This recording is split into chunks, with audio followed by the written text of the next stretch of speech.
మన ప్రాజెక్టులకు line clear. ప్రాజెక్టులు పూర్తయ్యాక కూడా పర్యావరణ అనుమతులు ఇవ్వొచ్చని సుప్రీం తీర్పు.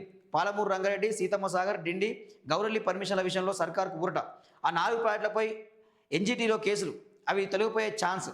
9,974 కోట్ల ఫైన్పై సుప్రీంలో పిటిషన్లు వేయాల్సి ఉంటుందన్న నిపుణులు. సో ఇక్కడ విషయం ఏంటంటే ఈ ప్రాజెక్టుల మీద పాలమూరు రంగారెడ్డి అయితేంది, సీతమ్మ సాగర్ అయితేంది, డిండి అయితేంది, ఈ ప్రాజెక్టులు పర్యావరణ అనుమతులు లేవని చెప్పి దీనికి పర్మిషన్లు ఇవ్వొద్దని చెప్పి ఈ ఎన్జీటీలో కేసులు వేసింది ఎవరా అంటే ఏపీ ప్రభుత్వం, చంద్రబాబు నాయుడు.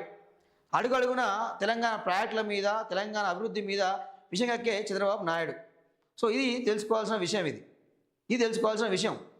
ఎప్పుడు కూడా మనం ఆంధ్ర డెవలప్మెంట్ అడ్డుకోలే, ఆంధ్ర ప్రాజెక్టును అడ్డుకోలే. కానీ చంద్రబాబు నాయుడు మాత్రం ఎప్పుడు కూడా తెలంగాణ మీద ఆయనకి ఏ స్టైల్లో దొరికితే ఆ స్టైల్లో విషయం కక్కుతూనే ఉంటాడు. తెలంగాణ ఇవ్వద్దని కూడా కేంద్రం లేఖ రాసిన వ్యక్తి ఆయన. సో అది మొత్తం మీద మాత్రం సుప్రీంకోర్టు మంచి జడ్జిమెంట్ ఇచ్చింది.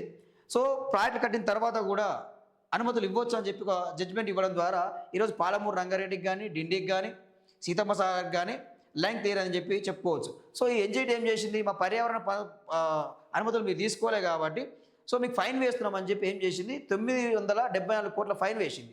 సో ఈ ఫైన్ మీద కోర్టుకు వెళ్తే కోర్టు స్టే విధించింది.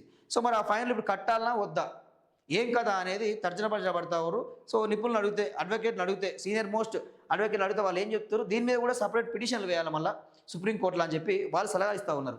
రాష్ట్రంలోని ఇరిగేషన్ ప్రాజెక్టులకు లైన్ క్లియర్ అయింది.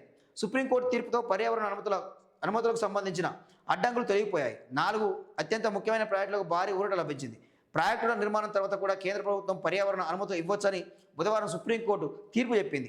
పర్యావరణ పరిరక్షణ చట్టం 1986లోని సెక్షన్ 3 ప్రకారం చట్టబద్ధమైన నోటిఫికేషన్ ద్వారా పోస్ట్ ఫ్యాక్టో టెట్రాస్పెక్టివ్ పర్యావరణ అనుమతులు ఇవ్వొచ్చని CJI justice Suryakant, justice Joymalya Bagchi, justice Vipul పంచోలితో కూడిన ధర్మాసనం స్పష్టం చేసింది.